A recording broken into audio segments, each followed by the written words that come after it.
آئیے نہایت عقیدت و احترام کے ساتھ اپنی اور ساری کائنات کے مرکز عقیدت حضور رحمت عالم جان عالم فخر بنی آدم سید الانبیاء والمرسلین رحمت للعالمین ارواحنا فدا جناب محمد الرسول اللہ صلی اللہ تبارک و تعالی علیہ وسلم کی مقدس بارگاہ میں درود و سلام کا ہدیہ محبت پیش کریں. پڑھیں اللہم صلی علی سیدنا شفیعنا حبیبنا مولانا محمد معدن الجود والکرم منبع العلم والحلم والحکم وآلہ وصحبہ وبارک وسلم. صلاة و سلاما علیک یا رسول اللہ صلی اللہ تعالی علیہ وسلم. آج ماہ رجب المرجب کی 6 تاریخ ہے اور اس مبارک تاریخ میں مسلمانان ہند اپنے عظیم محسن اپنے عظیم پیشوا سیدنا سرکار خواجہ غریب نواز معین الدین چشتی اجمیری رضی اللہ تعالی عنہ کی بارگاہ میں اپنی محبت اپنی عقیدت و احترام کا خراج پیش کرتے ہیں. شب میں مسجد محبوب سبحانی یعنی یہاں بھی محفل پاک منعقد ہوئی اور سرکاری غریب نواز کی تعلیمات ارشادات اور ان کے ملفوظات کو بیان کرنے کی کوشش کی گئی.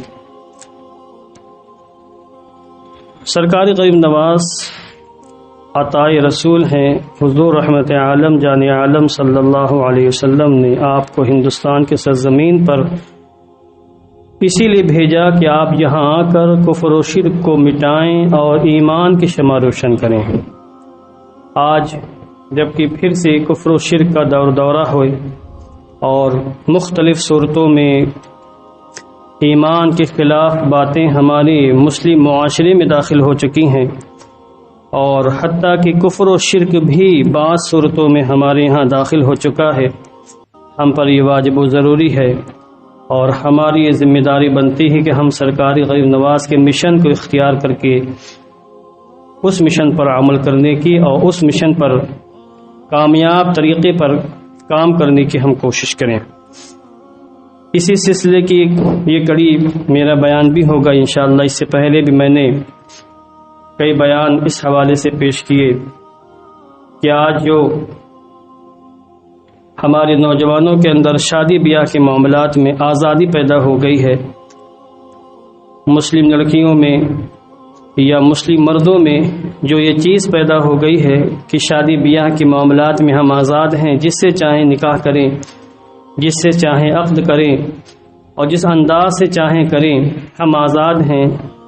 یہ جو ان کا نظریہ اور یہ جو ان کی سوچ ہے، فکر ہے، یہ نہایت خطرناک ہے. اس قدر خطرناک یہ سوچ یہ فکر انہیں کفر کی دہلیز ہی نہیں بلکہ کفر کے دلدل میں لا ڈال سکتی ہے اور ہلاک کر سکتی ہے، ایمان کا خاتمہ ہو سکتا ہے. اس حوالے سے میں نے سورہ بقرہ کی آیت نمبر 221 پڑھی جس میں اللہ تبارک و تعالی نے صاف اور کھلے اور واضح لفظوں میں اپنے مومن بندوں کو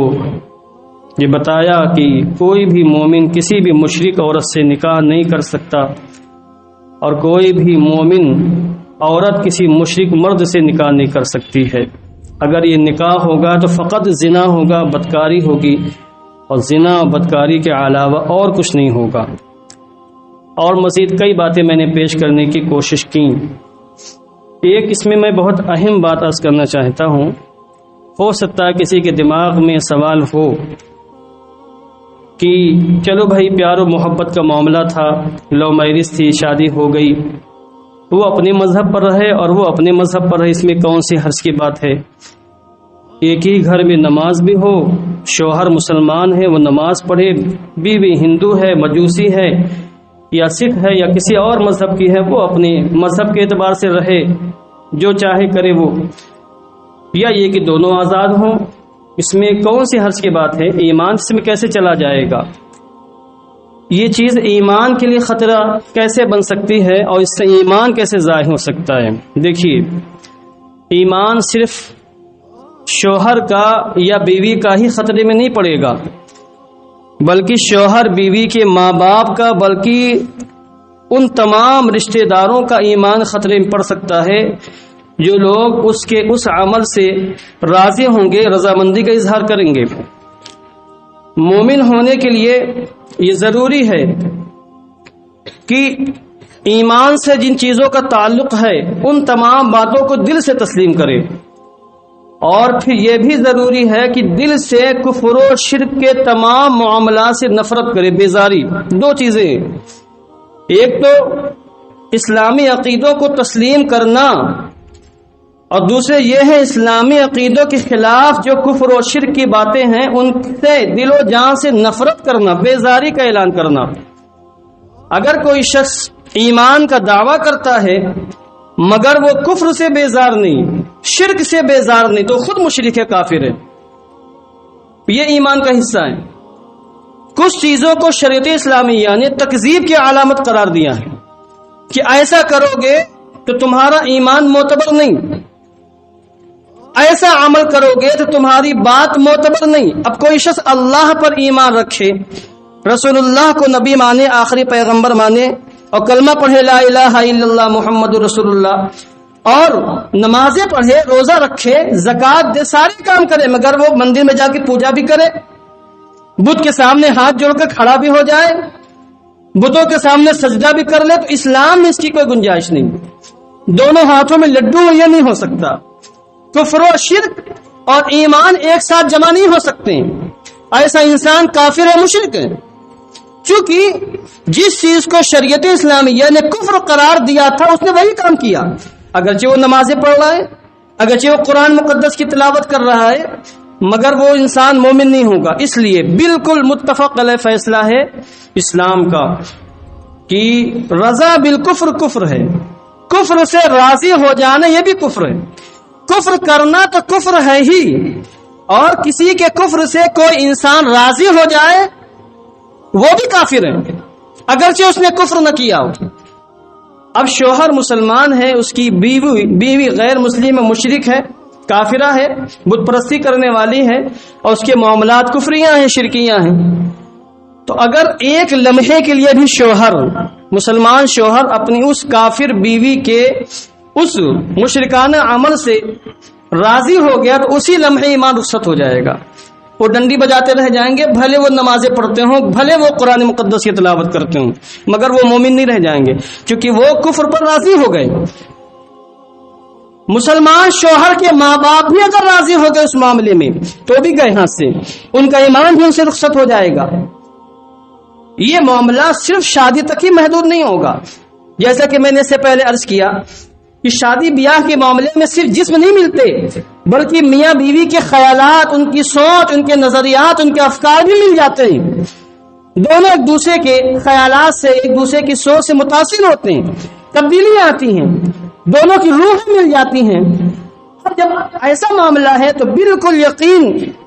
یا ظن غالب کے طور پر کہا جا سکتا ہے کہ شوہر زندگی کے کسی لمحے میں اپنی کافر بیوی کے شرکیہ عمل سے اس کی بت پرستی سے راضی ہو سکتا ہے، یا مسلمان عورت زندگی کے کسی لمحے میں، کسی بھی ساعت میں اپنے غیر مسلم شوہر کے کفر اور شرک والے معاملے سے وہ راضی ہو سکتی ہے۔ دل میں اگر یہ چیز پیدا ہو گئی، زبان سے اظہار ہو کہ نہ، وہ کافر ہو جائے گی، اور وہ شوہر کافر ہو جائے گا اسی لمحے، بھلے اس کا نام عبداللہ ہو، بھلے اس کا نام عبد الرحمن ہو، چاہے اس کا نام غلام مصطفیٰ ہو، چاہے اس کا نام عبد النبی ہو، اگر وہ شرک سے یا کفر سے راضی ہے تو پھر اسی لمحے اس کا ایمان اس سے رخصت ہو جائے گا اور اس کو بھنک تک نہیں لگے گی، اور اسے قیامت کی علامتوں میں شمار کیا گیا۔ کئی روایتوں میں ایسا آیا ہے کہ قیامت کے قریب لوگ صبح کو مومن ہوں گے تو شام کو کافر ہو جائیں گے، شام کو مومن ہوں گے تو صبح کو کافر ہو جائیں گے، اور ان کو بھنک تک نہیں لگے گی۔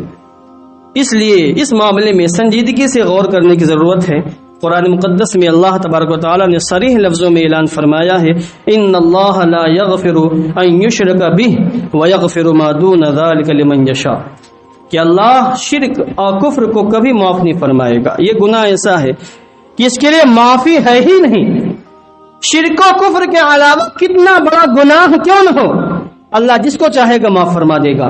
جس کے لیے چاہے گا بخشش کا پروانہ عطا فرما دے گا، مگر مشرک و کافر کے لیے سرے سے بخشش ہے ہی نہیں۔ شرک و کفر کرنے والے مشرک کافر ہیں،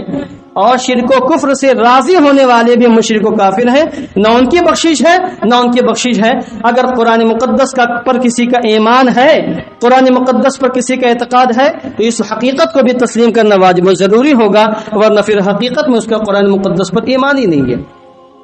اس لیے معاملہ سنجیدگی سے اس پر غور کرنے کی حاجت ہے۔ جن کے بیٹے اس طرح کے معاملات میں مبتلا ہیں، ان پر ترس کھائیں، وہ خود بھی کفر و شرک سے بیزار رہیں اور اپنے بچوں کو بھی کفر و شرک سے بیزار رکھنے کی کوشش کریں، تو انشاءاللہ کبھی ایسے معاملہ سامنے نہیں آئیں گے۔ آج لوگ کہتے ہیں کہ میرے بیٹے نے کالج میں فلاں لڑکے سے پیار کر لیا، اس سے شادی کرنا چاہتا ہے، میری بیٹی نے فلاں لڑکے سے پیار کر لیا، اسے وہ شادی کرنا چاہتی ہے۔ عجیب تماشے بازی۔ بچوں کی تربیت بچپن ہی میں کریں، اس انداز سے کریں کہ کم سے کم بچے ایمان و کفر کا فرق سمجھ سکیں، ایمان کی اہمیت کو جان سکیں، اور یہ بات ان کے دماغ میں رچ بس جائے کہ یہ 50 سالہ جو زندگی، اس کی کوئی حقیقت نہیں، اس کے بعد حقیقی زندگی شروع ہونے والی ہے، جس کو خلد کہا جاتا ہے، جو کبھی ختم ہونے والی نہیں ہے۔ اس زندگی میں جو حقیقی ہمارا فیوچر ہے، وہاں ہمیں کامیاب ہونے کی کوشش کرنا ہے، بھلے دنیا میں ناکام ہو جائے، نامراد ہو جائے، چلے گا، چونکہ یہ زندگی جیسے تیسے ختم ہو جائے گی اور جیسے جیسے کٹ جائے گی، مگر وہ زندگی کبھی ختم ہونے والی نہیں ہے جس زندگی کی تیاری کے لیے ہمیں اللہ نے اس دنیا میں بھیجا ہے۔ یہ بات بچوں کے دماغ میں بچپن میں گھسے ہونی چاہیے۔ بچوں کا دماغ بالکل سادہ ہوتا ہے، سادی تختی کی طرح ہوتا ہے، ماں باپ اس پر جو کچھ لکھ دیتے ہیں وہ چیزیں بڑھاپے تک دماغ میں نقش رہتی ہیں، اور اگر اس وقت بچوں کی صحیح تربیت نہ کی گئی اور ان کی تربیت کا صحیح انتظام نہ کیا گیا، تو جوان ہو جانے کے بعد وہ بات نہیں آ پاتی ہے جو بات بچپن کی تربیت کی ہوتی ہے۔ اس لیے اس پر خیال کرنے کی اور توجہ دینے کی سخت ترین ضرورت ہے۔ شریعت اسلامیہ نے کسی مسلمان مرد کو اجازت نہیں دی کہ کسی کافر اور مشرک عورت سے نکاح کرے۔ کسی مسلمان عورت کو مذہب اسلام نے بالکل کسی بھی طریقے سے اجازت نہیں دی کہ وہ کسی کافر یا مشرک مرد سے نکاح کرے۔ دونوں کا مذہب ایک ہونا چاہیے، ایک صورت صرف بنتی ہے، اور قرآن مقدس نے خود اس کو صراحتاً بیان کیا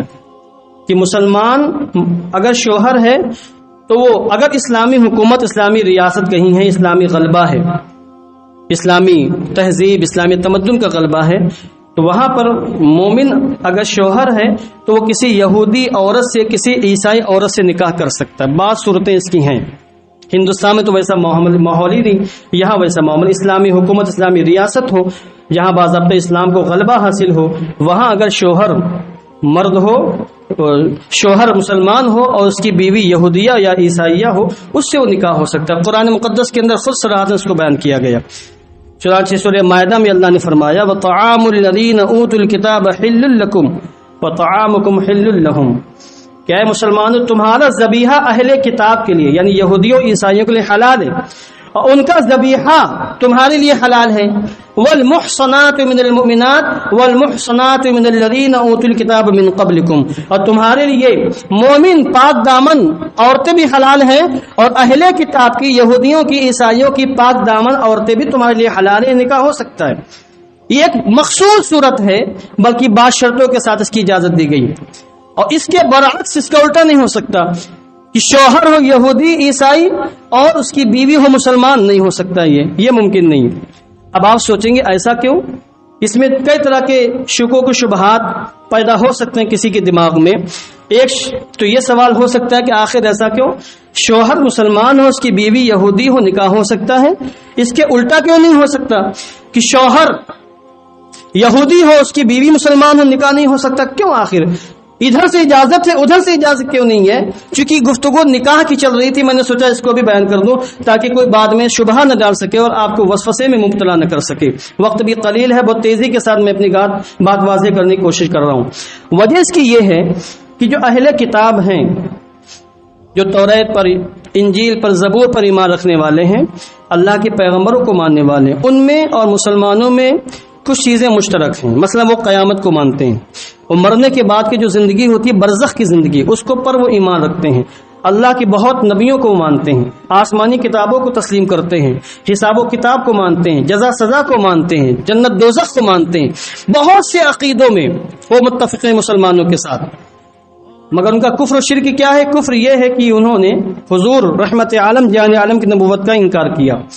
حضور کے علاوہ کئی اور نبی ہیں ان کی نبوت کا انکار کیا، قرآن مقدس کا انکار کیا، یہ ان کا کفر ہے۔ مگر بہت سی باتیں جو ایمان بالآخرت سے متعلق ہیں، آخرت پر ایمان لانے کے حوالے سے ہیں، ان میں یہودیوں اور عیسائیوں اور مسلمانوں میں اشتراک پایا جاتا ہے۔ اس لیے قرآن مقدس میں اہل کتاب کو اہل کتاب کہا گیا، یہودی اور عیسائیوں کو اہل کتاب کہا گیا، اور مشرکین اور کفار کے ساتھ ان پر مشرکین اور کفار کا اطلاق نہیں کیا، یعنی ان کو مشرک اور کافر نہیں، حالانکہ وہ کافر و مشرک بھی ہیں، مگر قرآن مقدس کی ایک مخصوص زبان ہے، اس زبان میں قرآن مقدس نے ان کو اہل کتاب کہا اور بتوں کی پوجا کرنے والوں کو کافر اور مشرک قرار دیا ہے۔ تو قرآن مقدس سے فرق کر دیا ہے۔ تو چونکہ اعتقادات میں بہت سے معاملات میں یکسانیت پائی جاتی ہے، تو اگر شوہر مسلمان ہے، اس کی یہودیہ بیوی ہے، تو بات بن جائے گی، کوئی مسئلہ نہیں ہوگا، وہ یہودیہ بیوی ہوگی تو پھر وہ چونکہ شوہر کے انڈر میں رہے گی، شوہر کو سرپرستی حاصل ہوتی ہے، گھر کا وہ مالک ہوتا ہے، گھر کا ذمہ دار ہوتا ہے، گھر کا متولی ہوتا ہے، گھر کے تمام لوگ، اس کی بیوی، اس کے بچے شوہر کے انڈر میں ہوتے ہیں، تو یہاں پر اختلاف کی نوبت نہیں آئے گی اور بات بن سکتی ہے۔ مگر اس کا الٹا اگر ہو جائے، یعنی بیوی یہ مسلمان ہو اور شوہر یہودی ہو، تو ایک مسلمان عورت کو ایک یہودی کے انڈر میں رہنا ہوگا، یا اس کے انڈر میں رہ کر اپنے حضور کا ذکر نہیں کر سکے گی، قرآن مقدس کا ذکر نہیں کر سکے گی، اور پھر معاملات بڑھیں گے، اختلافات ہوں گے، جھگڑے کی نوبت آئے گی، وہاں بات بن ہی نہیں پائے گی۔ اس لیے قرآن مقدس نے ایک صورت بیان کی ہے، وہ یہی کہ اگر مسلمان مرد یہودیہ سے اور کتابیہ سے، یعنی یہودی عورت اور عیسائی عورت سے نکاح کرنا چاہیں، اور اسلامی حکومت، اسلامی ریاست ہو، اسلام کو غلبہ حاصل ہو، اسلامی تہذیب و تمدن کو دور ہو، تو وہاں پر نکاح کرنے کی گنجائش رکھی گئی ہے، البتہ بچنا وہاں بھی بہتر ہے۔ آج سعودی شہزادے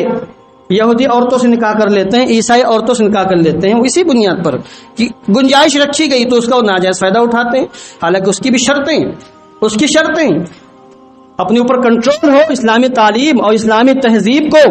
غالب کرنے کا پورا پاور حاصل ہو۔ وہاں حالات یہ ہے کہ وہ بیوی ان کی یہودی آتی تو ان کی بولی میں بولنا شروع کر دیتے ہیں، اور ان کی جو تربیت میں بچے ہوتے ہیں وہ بھی یہودی مزاج کے ہو جاتے ہیں۔ ایسی اگر کہیں پر کوئی معاملات ایسے معاملات اگر ہو جائے تو وہاں بھی اس کی اجازت نہیں ہے۔ تو اس لیے شریعت اسلامیہ نے سختی کے ساتھ منع فرمایا۔ میاں بیوی کے نظریات ایک ہو جاتے ہیں، میاں بیوی کی سوچ ایک ہو جاتی ہے، شوہر مسلمان ہو، بیوی اگر غیر مسلم ہے تو مسلمان شوہر کا ایمان جا سکتا ہے، شوہر غیر مسلم ہو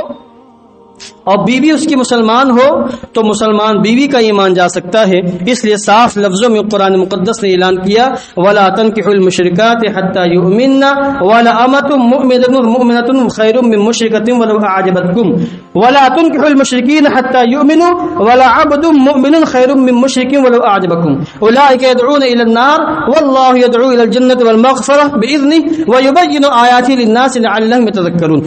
صاف لفظوں میں سورہ بقرہ کی اس آیت کریمہ میں اللہ تبارک و تعالی نے اس حکم کو بیان فرما دیا۔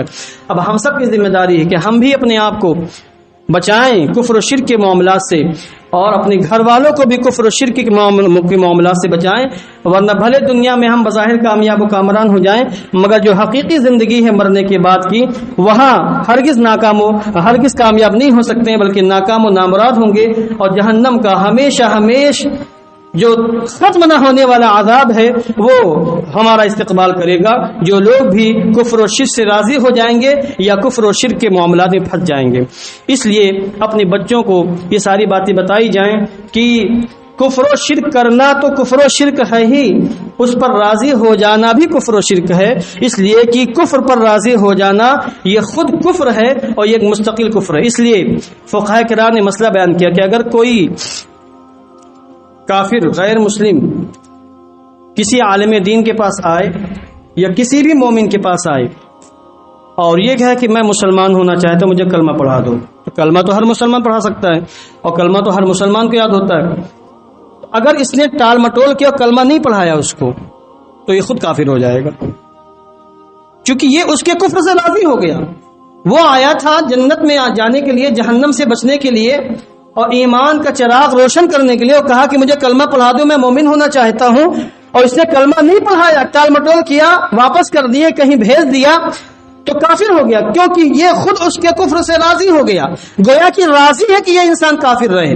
اس لیے یہ معاملہ بہت سنگین ہے، حتیٰ کہ کسی عالم دین کے پاس بھی اگر کوئی شخص آئے اور کہے کہ مجھے کلمہ پڑھا دو، وہ کہے مجھ سے بڑے عالم دین یہ بیٹھے ہوئے ہیں، وہاں چلے جائیے، وہ کلمہ پڑھا دیں گے، تو اس کو بھی بعض علماء نے کفر لکھا ہے کہ وہاں کیوں بھیجا، خود کلمہ کیوں نہیں پڑھایا۔ کلمہ تو ہر مومن پڑھا سکتا ہے۔ اس لیے اس معاملے کے سنگینی کو سمجھیں۔ ہمارے معاشرے میں، ہماری سوسائٹی میں، گھروں میں، جہاں کہیں بھی نکاح کے معاملات میں اس قسم کی باتیں ہو رہی ہیں، آپ برائے مہربانی کوشش کریں اور اس قسم کے معاملات کو حسن تدبیر کے ساتھ، حکمت عملی کے ساتھ، پیار و محبت کے ساتھ ختم کرنے کی کوشش کریں۔ اگر ختم نہیں ہوتے ہیں تو ایسے لوگوں کا اپنے معاشرے سے مکمل طریقے سے بائیکاٹ کریں۔